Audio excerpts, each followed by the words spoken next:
Vous avez connu G7, maintenant voici G12, c'est-à-dire cet ensemble des personnalités politiques, parlementaires ainsi que de la société civile qui se sont données comme mission de trouver un consensus autour des réformes électorales. Mais voilà, c'est une démarche censée trouver le consensus. Cette démarche censée trouver un consensus divise plus que jamais. Nous en parlons dans le cadre de cette émission avec notre invité Jean-Jacques Mamba. Bonsoir et bienvenue. Bonsoir madame. Le déclic est parti d'où et de qui? Ce n'est pas une initiative individuelle, je crois que ce sont des discussions collectives. On a eu un point commun, on a eu un cahier de charge commun, on a fait les mêmes constats et je crois que nous ne sommes pas les seuls. Et on a décidé de prendre le lead de cette volonté consensuelle de trouver des réformes sur l'ensemble des choses qui dérangent le pays, notamment le processus électoral. Donc vous êtes d'accord avec moi, l'idée ne peut pas venir de tout le monde au même moment. Ou vous avez juste non, je pense qu'on puisse attacher ou présenter un leader à votre groupe. Mais non, nous n'avons pas besoin de lead pour notre groupe. Je pense que chacun de nous a sa famille politique, contrairement au G7, qui avait quitté la famille politique de l'ancien chef de l'État. Chacun de nous restait dans sa famille politique. C'est un groupe circonstanciel qui, de manière très républicaine, a défini des priorités que sont la réforme électorale pour avoir des institutions fortes aux élections, après les élections de 2023. Donc je disais d'où est venue l'idée. Donc c'était par rapport les différentes marches. Pas seulement les différentes marches. En 2006, élection proclamée dans un char de combat. 2011, c'était une catastrophe. 2018, j'ai personnellement assisté à des arrêts rendus par la Cour à 2 h du matin. Dans un pays normal, on ne peut pas trancher une affaire électorale à 2 h du matin. J'ai vu des gens dormir à la Cour constitutionnelle. Après, je vois le FCC qui marche. Je vois la MOUCA qui marche, ma plateforme. Je vois l'UDPS qui marche. J'entends parler des morts. J'entends parler des morts pour la dénisation de Ronsard. Je constate aussi qu'elle s'est faite en violation de nos propres textes au Parlement. Et à partir de là, nous prenons nos responsabilités et nous pensons cheminer ensemble pour faciliter un consensus autour des questions électorales. Ce groupe de 12 est essentiellement constitué de parlementaires. Comment expliquer que... Il y a la société civile. Essentiellement, je dis, la plupart des cadres, des personnalités sont des députés ou des parlementaires.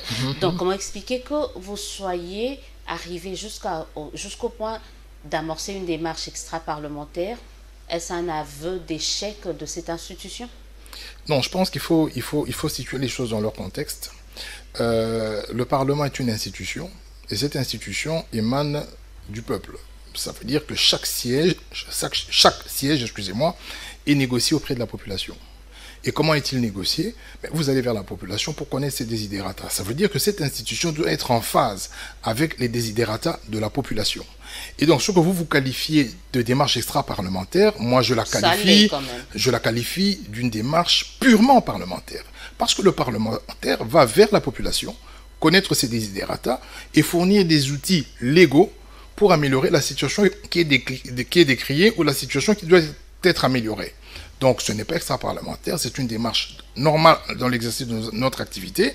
Mais après avoir écouté toutes les couches sociales, tous les groupes organisés, les confessions religieuses et toutes les personnes que nous avons rencontrées, nous reviendrons au Parlement avec un livrable qui peut... ça peut être une proposition de loi ou ça peut venir du gouvernement en termes de projet de loi pour avoir un vrai débat sur ces questions et obtenir une loi qui facilitera les élections à CENI en 2023. Je suis en train de dire, il n'y a jamais eu un vrai débat sur la question électorale au niveau du Parlement. Non, vous savez, la question électorale n'est pas essentiellement politique. Ça veut dire qu'aujourd'hui, lorsqu'on organise des élections, on fait participer la société dans son ensemble. Le débat autour des élections n'est pas un débat qu'on doit circonscrire uniquement à l'intérieur du Parlement. On peut en discuter avec les chauffeurs, avec les taximens, avec les menuisiers, pour ensuite trouver les outils pour la ramener au Parlement. Donc, jusque-là, ce débat n'a pas encore commencé, mais on aimerait avoir un large consensus pour que lorsque ce débat sera initié au Parlement, que nous soyons au fait de la volonté populaire et que nous la traduisions par des instruments légaux qui permettront d'avoir des élections à CENI en 2023. Pourquoi vous n'avez pas, et ça c'est la question que certaines personnes se posent, il y a eu la proposition de loi Lutundula, pourquoi ne l'avoir pas soutenu cette proposition de loi au lieu d'engager à votre tour? Nous la soutenons et d'ailleurs nous avons trouvé beaucoup de points de convergence. Notre collègue hésitez par rapport à votre notre collègue Lutundu n'en a abordé qu'un seul aspect. Nous avons 4 axes. Mais c'était un bon début quand même. Pourquoi ne l'avoir pas appuyé au niveau nous avons intégré. Nous n'avons pas. Non, c'est un peu une question d'appuyer. Elle n'a pas été programmée. Si elle devait être votée en ce moment-là, si elle devait être débattue, si elle devait être débattue, le collègue a l'assurance que nous allions la défendre. Malheureusement, nous n'avons pas encore eu ce débat au Parlement parce qu'elle n'a pas été alignée. En ce qui nous concerne... Vous avez été laxiste quand même sur cette question. Moi, je veux insister. Comment on peut laisser... On sait qu'il y a une proposition de loi sur une matière aussi importante et laisser couler 10 mois sans qu'il y ait un député national qui puisse s'offusquer par rapport à ça. Il y a une sorte de laxisme. Là, vous parlez du bureau qui organise les plénières et le bureau qui aligne les questions qui doivent être traitées à l'ordre du jour. Après, il y avait l'état d'urgence, ainsi de suite. Mais c'est vrai que lorsqu'on observe la célérité avec laquelle a été proposé, déposé et vouloir être traité la loi de nos collègues Minako et Sakata, on peut se poser des questions. Parce que moi, par exemple, j'ai introduit 2 propositions de loi, ça fait 1 année, elles ne sont jamais passées. Donc c'est vrai qu'il y a une anomalie à ce niveau-là, et j'espère que Mme Mabunda, si elle me suit maintenant, à la session de septembre, pourra corriger ces anomalies. Ça, c'est d'un fait. Mais si cette loi a été alignée, je peux vous dire ici que l'ensemble des collègues avec lesquels nous travaillons allaient soutenir cette loi, parce qu'il y a une convergence parfaite avec ce que nous nous disons, quoique notre objet est beaucoup plus large. Parce que nous, au-delà de la loi organique de la CENI, nous traitons de la loi électorale, nous traitons de la programmation financière et de la révision de la Constitution. Moi, j'ai une préoccupation. La proposition de loi Lutundu est entrée ou est déjà là en attendant votre loi. Donc, ça va être traité en priorité. En principe, si le bureau revient à des bonnes dispositions, en principe, c'est la loi Lutundu qui doit être... Nous parlons du principe, et je peux vous dire que nous sommes en pourparlers avec l'honorable Lutundu. Là, nous ne sommes pas en contradiction. Nous ne sommes pas en contradiction. Mais vous vouliez quand même qu'il retire sa loi. Je répète, si sa loi passe en premier, en tout cas, les éléments que j'ai vus et que j'ai lus dans sa loi me permettent, moi, de la soutenir à 100%. Mais cela n'empêche pas que notre loi, sur les autres aspects soient soutenus aussi. Parce qu'il y a beaucoup d'autres aspects. Aujourd'hui, on peut avoir une loi organique sur la CENI. Aujourd'hui, d'ailleurs, on est en train de désigner les membres. Si ces membres-là sont désignés, cette loi-là sera sans effet parce qu'elle porte sur l'organisation même de la CENI, alors qu'on est en train de monter déjà le bureau. Mais est-ce que votre démarche aussi n'est pas sans effet parce qu'on a entériné? Vous parliez de réforme alors que le processus est déjà enclenché. Entériné, mais pas promulgué par le chef de l'État, donc il y a blocage. C'est le problème du chef de l'État. C'est pas le problème du Parlement, puisque le Parlement, son rôle, c'est d'entériner. Le problème du Parlement, c'est que le bureau n'a pas respecté les règles en la matière. Le travail devait être fait en commission. Cet entérinement a été fait de manière cavalière, c'est ce qui a expliqué qu'il y a eu beaucoup de remous. Il y a un problème quand même au niveau du leadership du bureau de l'Assemblée nationale. Écoutez, faire madame, passer quand même des lois aussi importantes pour des réformes. Je ne vais pas vous contredire parce que vous le constatez. Je constate simplement, moi, que du point de vue de la loi, lorsque je lis notre règlement d'ordre intérieur, cet entérinement ne correspond pas à ce que je lis dans la loi. Ça, je fais ce constat. Après, si vous parlez de leadership, vous pouvez assumer vos propos, mais je constate qu'il y a violation de la loi et je pense que le chef de l'État l'a constaté aussi et je pense que nos collègues députés qui sont sortis de la salle l'ont constaté aussi et je pense, en épiloguant, que la population qui a marché et tous ceux qui ont rejeté cet entérinement le pensaient. Moi, je voulais dire, parce qu'on parle des constats, on a constaté que 10 mois se sont écoulés, la proposition de loi Lutundu n'a pas été soumise pour débat. On constate que vous venez de le décrier, l'entérinement de Ronsard Malonda s'est fait de manière cavalière. Tout cela, est-ce qu'on ne peut pas imputer quelque chose au bureau? C'est tout ce que je suis en train de dire. C'est qu'il y a forcément un problème. Libre à qui que ce soit de faire une initiative pour ramener le bureau sur le bon chemin. Je dis bien libre à qui que ce soit au Parlement de le faire. Mais ce n'est pas le sens de notre démarche. Ce que nous cherchons, c'est de dire que, faisant le bilan des élections de 2006, 11 et 18, nous aimerions qu'en 2023, parce que nous en avons le temps et la volonté, avec un minimum de volonté politique, que les élections de 2023 soient meilleures que toutes les autres. Sur le plan de la faisabilité, comment ça se passera? Vous avez fait la ronde, vous êtes en train de la faire. C'était prévu pour 2 semaines, 1 semaine, mais ça continue quand même. Nous sommes en train de chuter. On attend de rencontrer nos camarades du FCC que nous essayons de rassurer au maximum parce que je crois que leur crainte, la crainte du FCC, c'est qu'il n'y ait pas un glissement. Nous ne voulons pas de glissement, donc nous disons la même chose. La deuxième crainte, c'est qu'il n'y ait pas un dialogue qui remet encore en ordre, comment on va dire, qui remet en cause l'ordre institutionnel Nous ne voulons pas de ce type de dialogue-là non plus. Donc nous avons déjà 2 points de convergence. Maintenant, ce qui reste à faire, c'est avoir le courage de se parler, de telle manière que nous trouvions un projet ou un accord de consensus en amont et que nous venions débattre au Parlement pour voter la loi. Est-ce que vous ne pensez pas que votre démarche, c'est un aveu de l'échec, un aveu d'échec pour cette coalition au pouvoir? Écoutez, il y a beaucoup de dysfonctionnements dans cette coalition. Permettez-moi de vous dire que moi, je suis de l'opposition et qu'à un certain moment, nous ferons le bilan. Nous ferons le bilan, pas simplement de la guéguerre ou des dysfonctionnements institutionnels, mais le bilan de l'impact social parce que des promesses ont été faites et il faudrait que ces promesses-là soient respectées. Donc aujourd'hui, je ne vais pas me poster en juge des dysfonctionnements institutionnels entre la coalition FCC-Cash. Sinon, vous n'allez pas avoir cette démarche. Non, la démarche... Vous le faites non, d'une certaine manière. Vous jugez ces institutions on est en train... cette démarche. Non, vous êtes vraiment à côté. On est en train de voir, faire l'exégèse et, si vous voulez, l'évaluation des élections précédentes, voir ce qui n'a pas fonctionné et qui a été décrié par tout le monde, y compris le chef de l'État, le procureur général, la communauté internationale et tout le pays dans son ensemble, et voir ce que nous proposons pour que ça n'arrive plus. Ça, c'est notre démarche. Maintenant, après, la manière dont s'est formée cette coalition, les problèmes qu'ils ont dans la coalition impactent le socio-économique et ils en seront comptables. Ça veut dire qu'en 2023, si ces problèmes continuent, ils ne reviendront pas aussi facilement pour présenter un bilan. Ça, c'est pas vraiment notre problème. Je pense que dans le sens de cette démarche, nous avons des amis du FCC, nous avons des amis du Cash, et donc on n'est pas dans une démarche politicienne, mais je pense que nous devons avoir un pacte républicain sur comment est-ce qu'on accède au pouvoir. Vous trouvez ce pacte républicain si c'est né dans les institutions? La question que certains se posent. Mais vous revenez, sur la même chose. Donc on est tous d'accord que c'est dans les institutions, mais je vous informe que les institutions sont connectées à la population. Elles naissent de la population. Notre source d'inspiration, notre source de législation, c'est le vécu quotidien. Lorsqu'on fait une loi, par exemple, sur le blanchiment, eh ben, qu'est-ce qu'on fait? Eh ben, on constate que des gens prennent de l'argent sale et le blanchissent. Ça se fait dehors.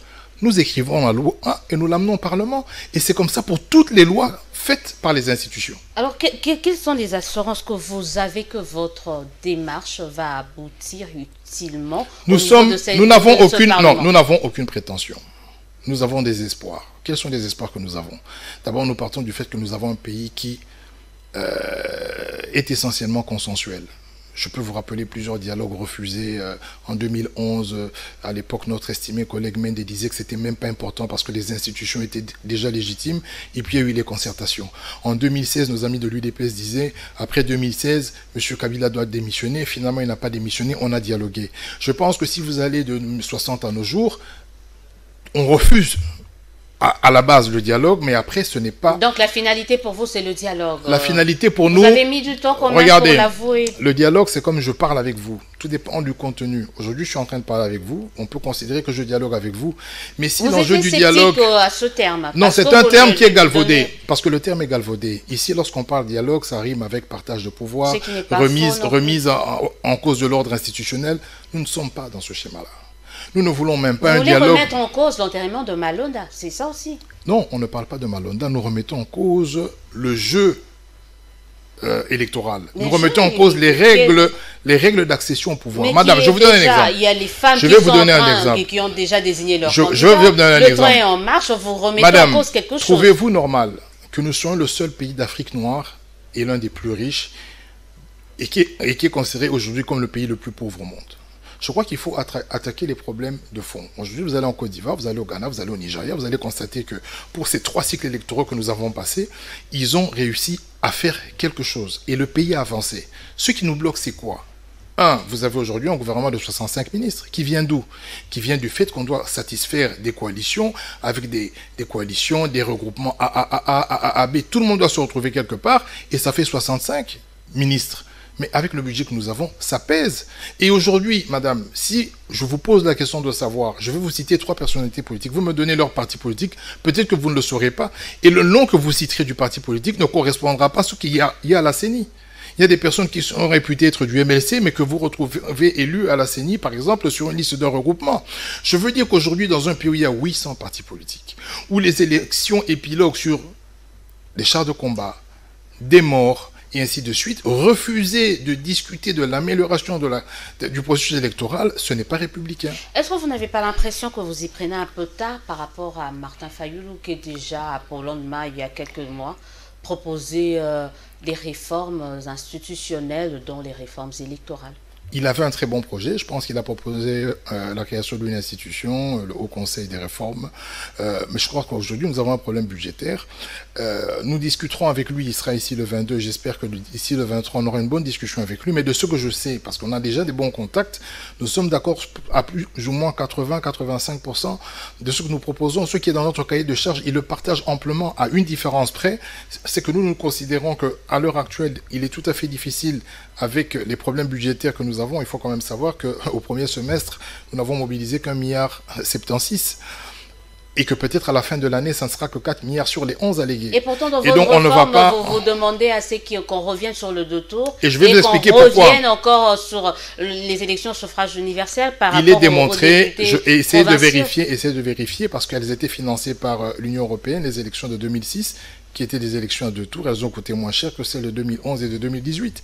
Donc le problème financier ne peut pas à lui seul justifier cette option politique gravissime qui érode la légitimité du président de la République. Moi, je ne peux pas aujourd'hui comprendre que nous soyons à l'aise avec le fait, par exemple, que le président Tshisekedi, qui a fait un score qui n'est pas des moindres, 8 millions de voix, mais qui, de manière relative, a été élu par une personne sur 10 parce qu'il y a 80 millions d'habitants. Donc je pense qu'avoir 51% ou avoir la majorité absolue donne beaucoup plus de levier, beaucoup plus de confortabilité pour diriger un pays, et avec les 2 tours, cela est possible. Avec un pays comme la RDC, donc le problème de financement, le problème budgétaire ne peut pas se poser. Une institution de plus, c'est pas la fin du monde. On en a plein au niveau du gouvernement, de la présidence. Bien sûr, c'est pour cela que les députés provinciaux, dans toutes les provinces, ça fait 9 mois qu'ils ne sont pas payés. Donc moi, je suis de l'ECOFIN, je peux vous dire que nous avons des problèmes budgétaires sérieux qui ont été amplifiés par la crise de la Covid. Ça, je n'en disconviens pas, mais qu'aujourd'hui, l'initiative à la création de nouvelles institutions budgétivores n'est pas l'une des meilleures. Nous parlons plutôt de programmation électorale, parce que nous disons, au lieu de faire porter la dernière année la charge financière de tout le processus électoral, c'est-à-dire en 2023, pourquoi pas créer des sous-comptes spéciaux d'affectation pour les élections et commencer à mettre cet argent à partir de 2021 et commencer à préparer les élections. En gros, vous êtes en train de dire aux autres, Lutundula, Fayulu, écoutez, greffez-vous à nous.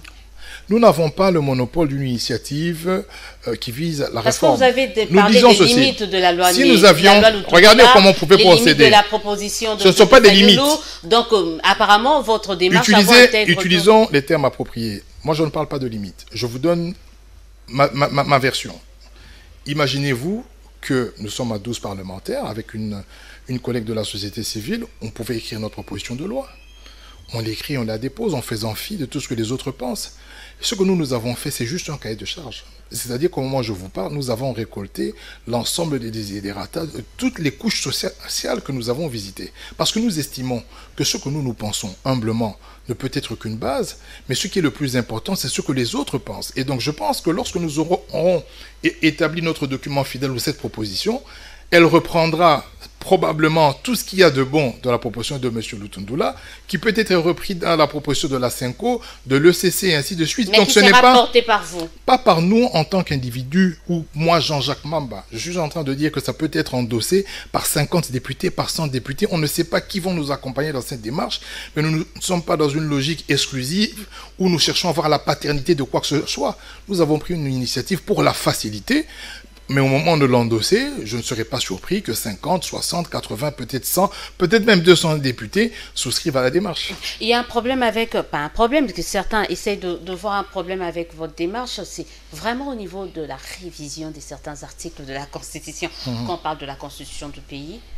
Il y a des articles verrouillés. On n'aime pas. Non, écoutez. Vous prenez la Constitution de la France, elle a été révisée autant de fois. Ici, je crois qu'en raison d'un passé qui est très récent, nous avons pris l'option, et d'ailleurs dans l'exposé des motifs de notre Constitution, de verrouiller certains articles. Nous n'allons pas vers ces articles-là. Lorsque on est passé de 2 tours à 1 tour, c'était une révision de la Constitution, mais qui n'a pas touché l'article 220. Nous n'allons pas aller vers l'article 220. Nous sommes en train de parler des possibilités de suffrage. Repasser à 2 tours, mais étudier la possibilité d'élire les gouverneurs et les sénateurs au suffrage universel direct. Parce que remarquez un peu nos provinces, elles sont tout à fait instables parce que tous les 2-3 mois, dans certaines provinces, les gouverneurs se font destituer. Regardez le rapport qu'il y a entre les gouverneurs et les députés provinciaux.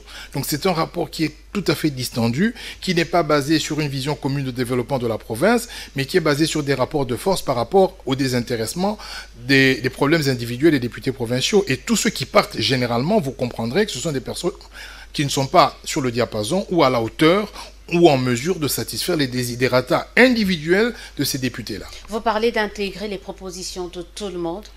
Vous serez peut-être prêt à intégrer une proposition de FCC qui demandait à ce que le président puisse être élu au niveau du Sénat. Mais nous sommes en train de chercher à les rencontrer. Nous avons fait plusieurs démarches. Mais déjà, vous, en tant que c'est une proposition vous savez, aussi, donc ça peut être intégré. Le FCC détient une majorité institutionnelle. Donc c'est un acteur prépondérant, incontournable. Si aujourd'hui nous cherchons à voir M. Kabila, le président, ou si vous voulez l'autorité morale du FCC, que nous cherchons à rencontrer notre collègue et président Manda Mabunda, c'est parce que nous sommes au fait et conscients que sans cette majorité institutionnelle, on ne peut pas faire avancer le débat. Avec toute l'humilité du monde, nous cherchons les voies et moyens de les rencontrer. Mais vous, en tant que député, comment vous voyez cette proposition? Si on vient avec, on vous dit, notre proposition, c'est intégrer, par exemple, l'élection du président au second degré. Je ne vais pas parler au nom du... Je ne suis pas porte-parole du groupe. D'ailleurs, dans notre groupe, il n'y a pas de porte-parole. Je vais m'exprimer à titre individuel. Je serai contre une telle proposition parce que la fragilité de nos institutions et la fragilité de la confiance entre nos élus et la population ne peut pas permettre à ce qu'un président de la République soit à l'aise s'il est élu de cette manière-là. Parce que déjà, au niveau du Parlement, il y a de grosses contestations. Donc si vous voulez que les gens aillent dormir, vous acceptez le fait que les gens aillent dormir à la Cour constitutionnelle, qu'ils soient validés, invalidés et revalidés, et que ce soit ces députés-là qui élisent le président de la République, alors que nous savons tous très bien qu'il y a une forme de mécanisation au niveau de l'Assemblée, ça fait à peu près 15 ans, je pense que c'est trop fragile pour accéder ou accepter ce type de scrutin. Certains parlent des préalables, comme le recensement. Absolument, mais vous savez, d'ailleurs, c'est un collègue qui est spécialisé sur la question, le collègue Mouyaya d'Ordre. Il y a possibilité, il devrait, pour les nouveaux majeurs, pas le recensement, mais si on doit mettre le fichier à jour, ça coûterait 600 millions.